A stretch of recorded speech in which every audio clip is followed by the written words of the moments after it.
In some ways, Splatoon 3 feels like a brand new title, and in other ways, it feels like a messy combo of rehashed mechanics and repetitive modes that lack little to new content whatsoever. So I think what most Splatoon fans are wondering is, does Nintendo solely benefit from adding another game to a sequel that already exists on the Switch? After the events of Chaos First Order Splatfest, Splatsville's development increased rapidly and quickly became known as the City of Chaos, hence the theme of Splatoon 3. Splatsville is a huge improvement over Splatoon 2's hub, and as a huge fan of the original Splatoon game, Splatoon 2 was kinda disappointing in a lot of ways for me, with the exception of Salmon Run, of course. The hub was just meh, the story mode was easier than the Wii U version, and overall it just felt like an inferior game. That being said, the majority of Splatoon 2 players never owned the Wii U edition, so Nintendo likely chose to keep things relatively entry level, so that people who were new to this didn't find it so overwhelming. Like I was saying before, however, Splatsville is huge, full of variety, space, and exploration. It's an area you probably won't see yourself spending an excessive amount of time in, however, that doesn't mean that it isn't a welcome change. It's really great, and I like it a lot. Sheldon, the Chatterbot, and Wicked Weapon Manufacturer is back for a third consecutive time, and is as excited as ever to sell you overpriced new weapons once again. With the exception of Sheldon, however, there are no other returning merchandise managers. Instead, we are introduced to a couple of new characters and one new shop. Mr. Coco is the store owner of Crustacean, your stop when you need new shoes, sandals, or other footwear. Yell Lafleur, or however you say that, is the top store's salesman. You can buy various shirts and jackets from this old-fashioned fashion aficionado. Gnarly Eddie is the laid-back shopkeeper of the headgear shop in Splatoon 3. Sitting behind him is his good buddy Nails the Snail, who will also pipe up when something needs to be said.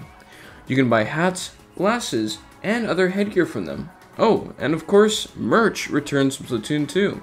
He may not be a shopkeeper, but he provides a helpful service. If you want to change the abilities on any of your gear, you can talk to him. For him to change anything on your gear, you will need to give him ability chunks, which is a currency that you can earn in Salmon Run. Splatsville is a welcomed addition to Splatoon 3 and is one of the game's best features. But enough small talk. It's time to hit the turf. Turf War at its core is exactly the same. I enjoyed it. Despite, like I said, being quite the same, that's not something that bothers me, considering it never needed change from the start. There are some mechanical changes, of course, like you've seen, that do change the way you experience the maps. For instance, you begin the battle in air, and can aim for your destination. Personally, I think this is a nice change. While it doesn't really feel beneficial in terms of quicker respawn speeds, it's definitely a nice gimmick to add to the maps. We also have some maps returning from Splatoon 1 for the first time, which is definitely great to see.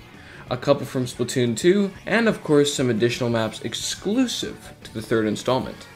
These Turf War maps are probably some of the best designed maps so far when it comes to space. Mobility is a lot more polished in these maps, making it easier to have the opportunity to dodge an enemy, then counter right after. A lot of the changes in Turf were really subtle, which is weird actually, just because you're used to everything changing so much, but really what we're getting in Turf Wars is, I guess, minor changes that, benefit your overall experience while playing. And yeah, like I said earlier, it's subtle, but I think I like that. I think I like that they're keeping the changes minor and minimal. Now obviously we can't have Turf Wars without weapons. Introducing the Stringer, also known as, I don't know what it is. Anyway, this new weapon relies on 2 charge loops. One charge loop is more or less for turfing and quick hits on opponents, whereas the second charge level is designed to destroy the opposing player from a relatively decent distance. One charge loop will also let you release the charge shots, which can be greatly helpful for mid-range targeting. If you release the charge shots after 2 loops, it acts more or less as a sniper. However, I'm not sure how damaging it is from a far distance. You can also choose wide range and narrow range, depending on whether you're jumping or walking.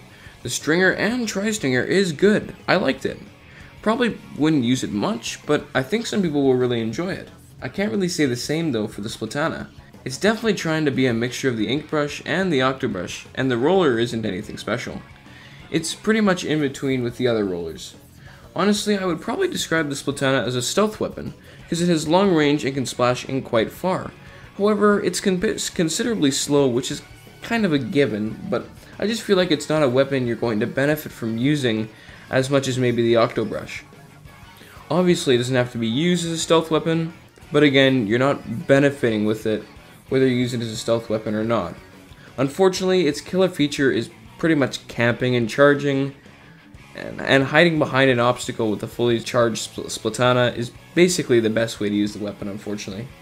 I didn't mind the weapon, I didn't really spend enough time using it during the demo, so it's best I don't judge it solely from what I'm implying here. However, as an overall weapon, it definitely isn't recommended to use as one of your mains. But yeah, at the end of the day, I think these weapons are a great addition to the game, and they're considerably more interesting than what was introduced for Splatoon 2. Will I use the new weapons frequently? Probably not, no. To me personally, I don't think they're going to benefit the way I play. I think it really does depend on your playstyle and what exactly you're looking for when you enter a Turf Wars match. That being said, I still think there are plenty of more superior options if those are the weapons you find interesting. But again, it's all up to you, and who knows, maybe you'll be one of those few players that absolutely dominate with weapons that are rather disliked by the general fanbase. Who knows? You've probably noticed that I haven't mentioned rank mode in this review at all yet. This is because there is very little new about it, with the exception of the name being changed from rank to Anarchy Battles. All that has changed is a new ranking system and the choice to play casual or competitive. I guess adding a casual mode makes sense, but I think they could have done so much more with this mode. Rainmaker has checkpoints now, and whether or not that makes a difference, I'm not sure. All I know is that a lot of these new gimmicks are minimal and really underwhelming, so, without further ado, let's talk about something a bit more exciting. Salmon Run is a lot of the same, but that's okay. It's more refined with some new bosses, some new Salmonoids, and a couple minor tweaks that improve your overall gameplay. I didn't really get a chance to take a look at most of the maps, however, it's nice to have additional maps that you can frequently cycle through so it doesn't get boring after short periods of time. Something that is really great about the new version of Salmon Run is you can throw eggs. About time, right? I also like the fact that throwing an egg essentially is the same as using one sub-weapon. Once you've thrown one of them, you run out of ink. This prevents you from taking advantage of it, meaning you can't run and throw constantly, over and over again. It's not an exploit, which is great, but at least it gives players a bit of an upper hand when they're in a tight situation. You can also throw eggs to your teammates, which is beneficial if you're farther away or you're surrounded by enemies. Speaking of Salmonoids, they fly now. Yup, that's right. Salmonoids can now steal eggs that are unattended. You'll notice them flying regularly looking for eggs. Whether or not they come out of the ocean, I'm not sure. I didn't get a chance to get a good look at that. All I know is that they're pretty quick. They'll swing by and take the golden eggs pretty fast. You can kill them, however you have a limited window of time to do so. Always stay alert when you see one, and be careful with your golden eggs. Personally, I really like this trade-off. It makes the mode a bit more frantic and dangerous, but also gives you the opportunity to take advantage of some new features while also having to recognize that there could be consequences if you're not strategic about your timing. It's very well balanced and keeps the mode really interesting.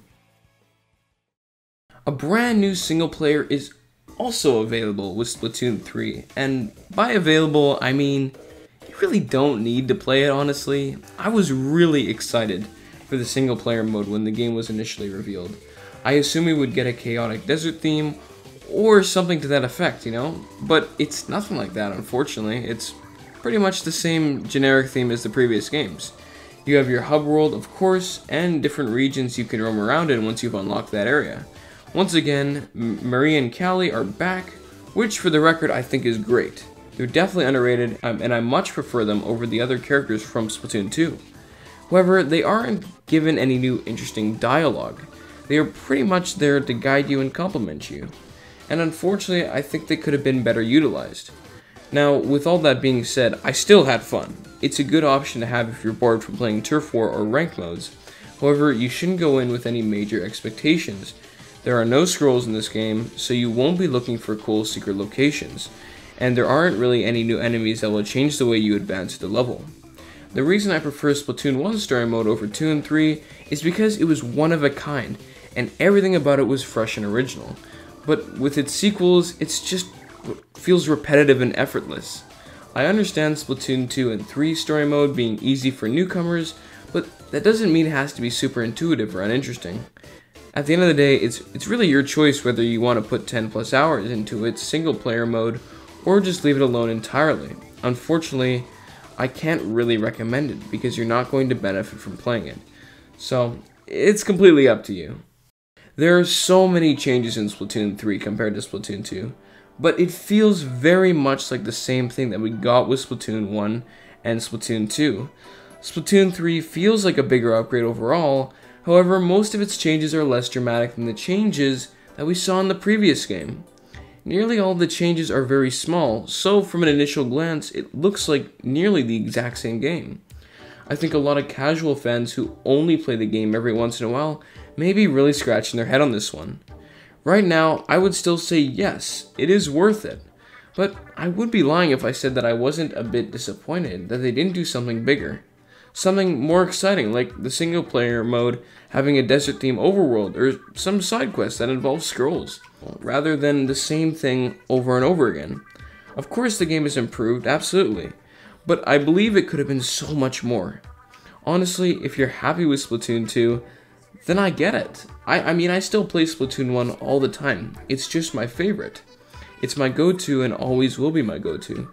3 more sequels couldn't stop me from playing the original. I just love that game, and it still has a great fan base to this day. And who knows, with Nintendo doing this monthly update thing, maybe we will get new modes and maybe a new DLC too.